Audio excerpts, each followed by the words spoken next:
Hello everyone, कैसे हैं आप सब। मैं हूं सुनील और आप देख रहे हैं कौनसल मैथ्स। आज की वीडियो में हम शुरू करने वाले हैं सीटेट 2011 का प्रीवियस ईयर क्वेश्चन पेपर को। अगला सवाल है हमारे पास, एक आयत की लंबाई l और इसकी चौड़ाई लंबाई की आधी है ना। लंबाई कितनी है l और चौड़ाई चौड़ाई है इसकी, है ना। इसकी लंबाई l और चौड़ाई लंबाई की आधी, तो ये l/2 आधी हो गई। ठीक है। अब इस आयत का परिमाप क्या होगा। आयत का परिमाप, इसका फॉर्मूला होता है हमारे पास 2 × l + b। ठीक है। तो यानी कि 2 × l + b का मतलब है लंबाई प्लस चौड़ाई। ठीक है।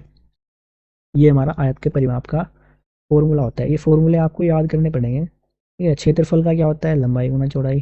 अगर क्षेत्रफल पूछते हो तो लंबाई गुना चौड़ाई, ये हमारा क्षेत्रफल का होता है। तो ये कह रहे हैं कि उसके बाद कह रहे हैं कि इस आयत का परिमाप क्या होगा यदि यदि उसकी लंबाई दोगुनी कर दी जाए। तो ये दोबारा से बता रहे हैं कि भाई लंबाई दोगुनी कर दो, 12 कर दी, और चौड़ाई को समान रखा जाए। चौड़ाई ऐसे ही रहने दो, चौड़ाई ऐसे ही रहने दो l/2। तो अब बताओ इसका परिमाप कितना होगा। ठीक है। तो अब ये रखेंगे हम। तो यहाँ पे रखेंगे दो, लंबाई कितनी है 2l, और प्लस चौड़ाई कितनी है l/2। तो कर देंगे इसको सोल्व। यहाँ से करेंगे, देखो ये इसकी गुणा करूँगा मैं यहाँ पे हर बराबर करने के लिए। दो ब्रैकेट में ऐसे ही, दो दूनी 4l, 4l प्लस l, तो पूरे का बटा दो, और ब्रैकेट में तो देखो इस दो से ये दो कट जाएगा। तो चार और एक, चार है एल और एक ये एल, तो कितना आ जाएगा हमारा आंसर, आ जाएगा हमारा 5l। तो 5l देख लो इसमें कौन सा ऑप्शन दे रखा है, ऑप्शन नंबर सी हमारा करेक्ट आंसर हो जाएगा। अब अगला प्रश्न देखते हैं हम। षड्भुजाकार पिरामिड के बारे में कौन सा कथन सत्य है। देखो षड्भुजाकार, देखो त्रिभुज होता है हमारा, त्रिभुज। हम त्रिभुज क्यों बोलते हैं, क्योंकि उसमें तीन भुजाएं होती हैं, एक दो तीन। ये कह रहे हैं षड्भुजाकार, यानी कि इसमें छह भुजाएं होंगी, एक दो तीन चार पाँच और एक, ये छः। ठीक है। तो ये कह रहे हैं कि इसके छह षड्भुजाकार फलक होते हैं, छह आयताकार फलकों से जुड़े होते हैं। छह फलक तो होंगे नहीं, फलक तो एक ही होता है हमारा, तो ये तो ऑप्शन हमारा इसमें गलत हो जाएगा। ठीक है। इसके छह फलक हैं और प्रत्येक फलक षड्भुज है। ऐसा थोड़ा ही है कि प्रत्येक फलक, ये भी हमारा आंसर गलत हो जाएगा। एक बिंदु पर मिलते हुए छह त्रिभुजाकार फलक के साथ इसका षड्भुजाकार आधार होता है। तो ये हमारा बेस होता है, आधार। और अगर मैं ये पॉइंट ले लूँ ऊपर यहाँ पे इसका, तो इसको मैं बनाऊंगा ऐसे त्रिभुज, तो कितने बन जाएंगे, एक दो तीन चार पाँच और एक ये छः, एक दो तीन चार पाँच छः। ठीक है। तो ये वाला ऑप्शन हमारा करेक्ट हो जाएगा। एक बिंदु पे मिलाए ना हमने, मिलते हुए छह त्रिभुजाकार फलक के साथ इसका षड्भुजाकार आधार होता है। अब नीचे इसको आधार, अगर मैं इसको खड़ा करूंगा यहाँ से ऐसे, तो ये कुछ इस तरह का बनेगा, इस तरह का, ये ऐसा, ये ना, ये ऐसा, और ये इस तरह का बनेगा, है ना। कुछ इसका पोर्शन उधर चला जाएगा, ये इस तरह का। ठीक है। तो एक ही तो बिंदु पे मिल रहे हैं ये, तो ऑप्शन नंबर सी इसका करेक्ट आंसर हो जाएगा। अगला प्रश्न देखते हैं। हिंदू अरबी संख्यांकन पद्धति में चार अंकों वाली कितनी संख्याएं हैं। तो ये तो भैया आपको याद करना पड़ेगा, रटना। इसमें 9000 होता है इसका ऑप्शन, कितना आंसर होगा इसका 9000, ऑप्शन नंबर ए। अगला प्रश्न देखते हैं।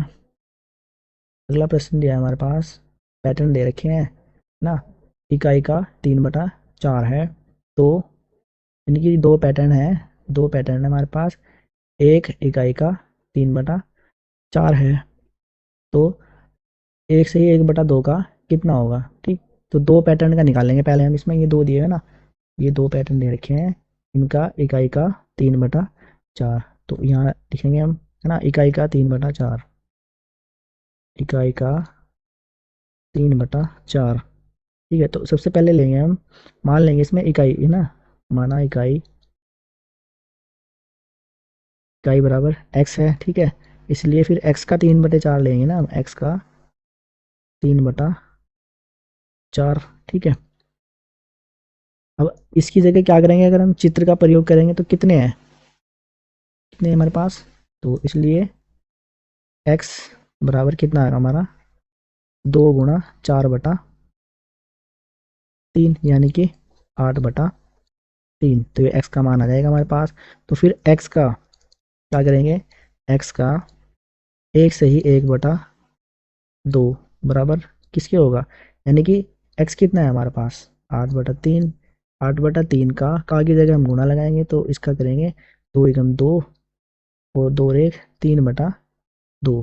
तो ये हो जाएगा हमारा, 2 से काट देंगे, 2 × 4 = 8, 3 से ये काट देंगे, कितना बचेगा हमारा 4। तो 4 बचेगा। तो ये इसका इस इकाई का 3/4 कितना आएगा, ये ऑप्शन नंबर डी हमारा करेक्ट आंसर हो जाएगा।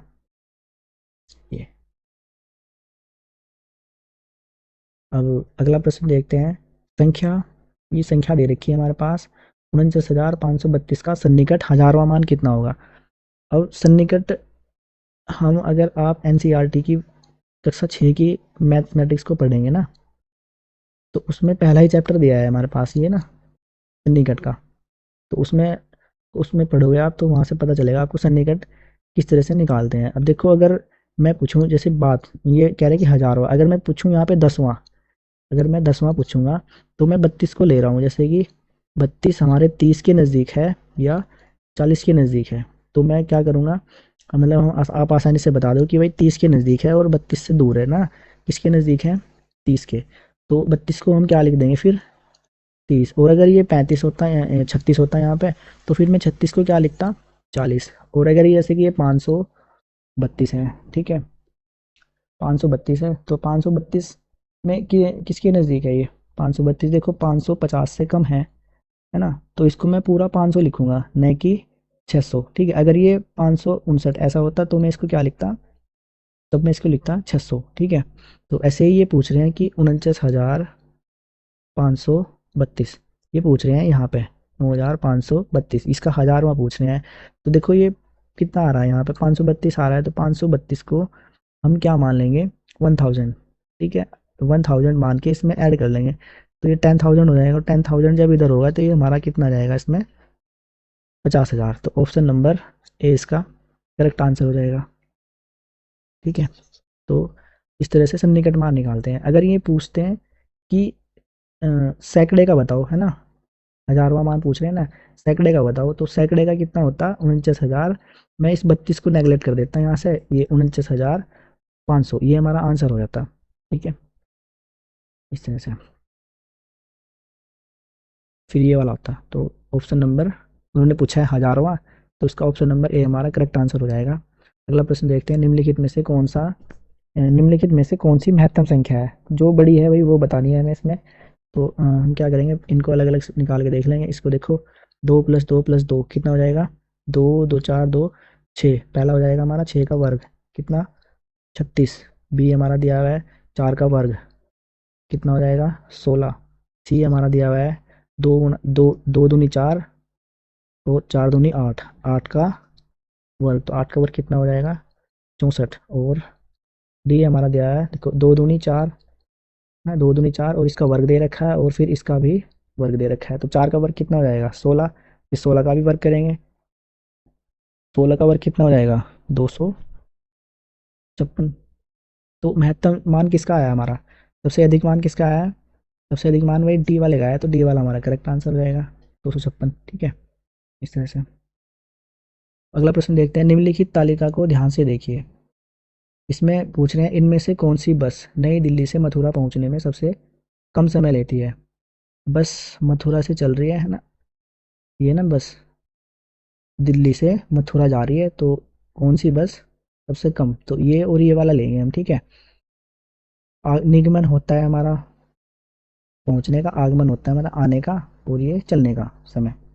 ठीक है, तो बस देखेंगे इसको, देखो कितना लिखा हुआ हमारे पास 19, तो 19 बजकर 15 मिनट, इसको मैं लूँगा 7 बजकर 15 मिनट, क्योंकि 12 बजे के बाद का जो टाइम हो जाता है ना 7 बजकर 12 PM, और कितने बजे पहुंच रही है वो 12 बजे पहुंच रही है, इसको लूँगा मैं 12 बजकर 40 मिनट, क्योंकि रात को 12 बजे के बाद कितना, इसमें ये टाइम इन्होंने दिया है ये 12:40 होगा, है ना, अगर शाम को वो चल रही है तो रात को ही तो पहुंचेगी वहाँ पे। शाम को चल रही है तो रात को 12:40 पे पहुंच रही है वो। तो अगर मैं इस 12:40 में से 7:15 को घटाऊंगा तो कितने घंटे आएंगे मेरे पास? ये आएंगे मेरे 5, और ये हो जाएगा हमारा 2,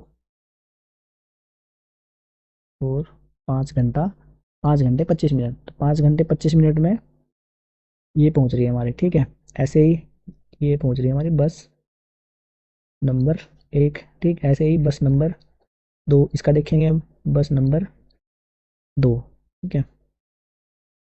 तो बस नंबर 2 का देखेंगे, बस नंबर 2 का कितना है? 12:30 पे चल रही है वो, और पहुंच कितने पे रही है? पहुंच रही है 18:10 पे, ठीक है। अब देखो 18 यानी कि शाम को पहुंच रही है, दिन में 12:30 बजे चली वो, और शाम को 6:10 पे पहुंच गई। तो इसमें से घटा देंगे, इसमें तो घटाऊंगा मैं ये 30, ऐसे माइनस करेंगे। अब देखो 10 में से 30 तो जाएंगे नहीं, तो मैं क्या करूँगा, यहाँ से 1 घंटा ले लेंगे 18 में से पूरा। तो 1 घंटे में होते हैं हमारे 7 मिनट, वो यहाँ पे ले लेंगे ऐसे, ठीक है। जैसे ढाई लेते हैं ना, तो एक पूरा घंटा लूंगा तो उसमें 60 मिनट होते हैं। तो 60 और 10 ये 70 हो जाएगा, 70 में से घटाएंगे हम, ये बचेगा हमारा 40 मिनट, ठीक है।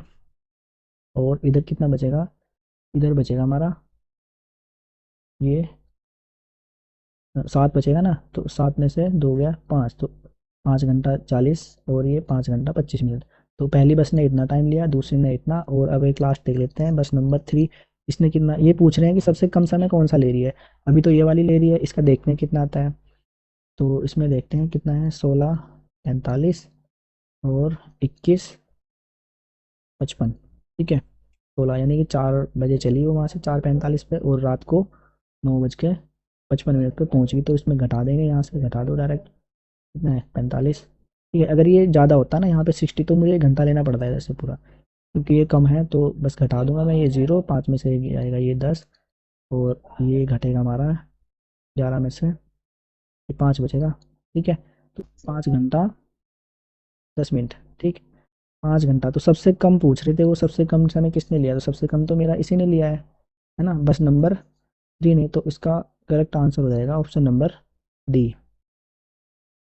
अगला प्रश्न है हमारे पास, भिन्नों का योग पढ़ाते समय शिक्षक को नीचे दी हुई एक त्रुटि ज्ञात हुई, है ना। भिन्नों का योग पढ़ा रहे हैं कोई टीचर, उनको पता चला कि 2+1, नहीं 2/1 + 1/3, और बच्चों ने क्या कर दिया, 2/5, ऊपर का ऊपर एक एक जोड़ दिया और नीचे का नीचे जोड़ दिया है। तो इस स्थिति में शिक्षक को उपचारात्मक कार्य के रूप में क्या करना चाहिए?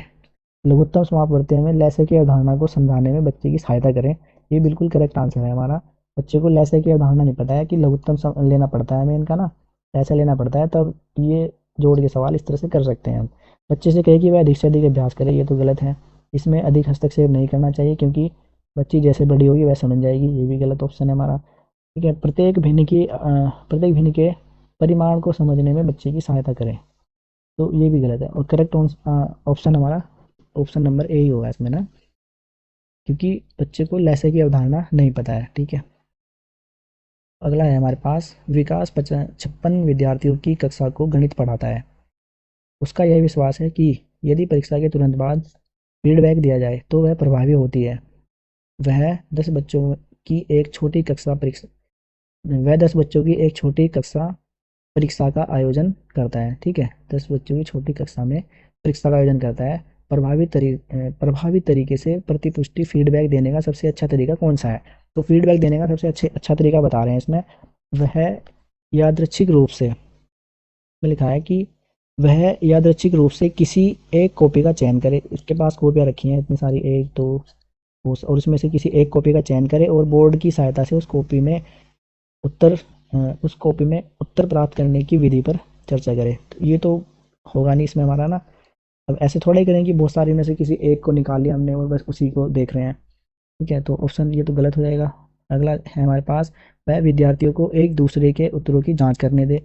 ये भी नहीं, स्टूडेंट को थोड़ा ही बोलेंगे कि आप एक दूसरे की कॉपियों को चेक करो, ठीक है, क्योंकि टीचर तो आप हो, आप ही को चेक करना पड़ेगा। तो ये भी गलत ऑप्शन है। ऑप्शन नंबर सी है हमारे पास, वह प्रत्येक सवाल के हल को बोर्ड पर समझाए और विद्यार्थियों से कहे कि वे स्वयं अपने उत्तर को खोजें। ये भी गलत ऑप्शन है। ऑप्शन नंबर डी हमारा सही होगा, वह पूरी कक्षा के लिए चर्चा का आयोजन कर सकता है। ये सही है, ठीक है, कि वे किन किन तरीकों से अपने उत्तरों को ढूंढे, किन तरीकों से अपने उत्तरों को उत्तरों पर पहुँचे, है ना? और सही उत्तर पर पहुँचने की प्रभावी युक्ति कौन सी है? तो ये करेक्ट करेक्ट आंसर हो जाएगा इसमें हमारा ना, ऑप्शन नंबर डी। अगला प्रश्न देखते हैं। एक शिक्षक आकार पढ़ाने के लिए ऐतिहासिक स्थानों के भ्रमण की योजना बना सकता है, ठीक? मेजरमेंट के बारे में पढ़ाना है, आकार, ये, ठीक है? ये बड़ी बिल्डिंग है, ठीक, और ये छोटी बिल्डिंग है। इस तरह से मेजरमेंट पढ़ाना है तो वो क्या एक भ्रमण की योजना बना सकता है। क्यों बना सकता है? क्योंकि आकार की वास्तुकला का एक अभिन्न हिस्सा होते हैं और इस तरह के भ्रमण सभी विषयों के आपसी संबंध को बढ़ावा देते हैं। ऑप्शन तो यही करेक्ट है, ठीक है? करेक्ट आंसर यही है इसका। क्योंकि देखो इसमें ऑप्शन नंबर बी है हमारे पास, उस उसने समय रहते अधिकांश पाठ्यक्रम को पूरा कर लिया है। ये तो गलत ऑप्शन है, पाठ्यक्रम का तो कोई मतलब नहीं है इसमें, है ना? यह गणित की रोजाना की कक्षा के लिए एक अच्छा अवकाश होगा और साथ ही संप्रेषण परक कौशलों के लिए सुधार के लिए एक बेहतर अवसर होगा। तो अवकाश का तो कोई मतलब ही नहीं होता है। अब टीचर ये थोड़ा ही करेगा कि भाई चलो, आज आज तुम्हारी छुट्टी है और तुम्हें मतलब मैथ्स की छुट्टी मिल जाएगी और आकार पढ़ाने के लिए चलो तुम्हें आकार के मेजरमेंट के बारे में बताता हूँ। तो ये भी गलत ऑप्शन हो जाएगा हमारा। क्षेत्र भ्रमण सीबीएसई द्वारा अनुशंसित किए गए हैं इसलिए अति आवश्यक है, ऐसा कोई मतलब नहीं है, ठीक है? ये सीबीएसई का, तो ये भी ऑप्शन इसमें ऐसे ही दे रखा है। ऑप्शन नंबर ए ही हमारा करेक्ट होगा। आकार किसी भी वस्तुकला का एक अभिन्न हिस्सा होते हैं, ठीक है? और इस तरह के भ्रमण सभी विषयों के आपसी संबंधों को बढ़ावा देते हैं। पेडागोजी के क्वेश्चन में आपको पॉजिटिव वर्ड ढूंढने होते हैं, तो सबसे पॉजिटिव और सटीक आंसर मुझे यही लग रहा है, तो इसलिए ऑप्शन ए हमारा करेक्ट आंसर है।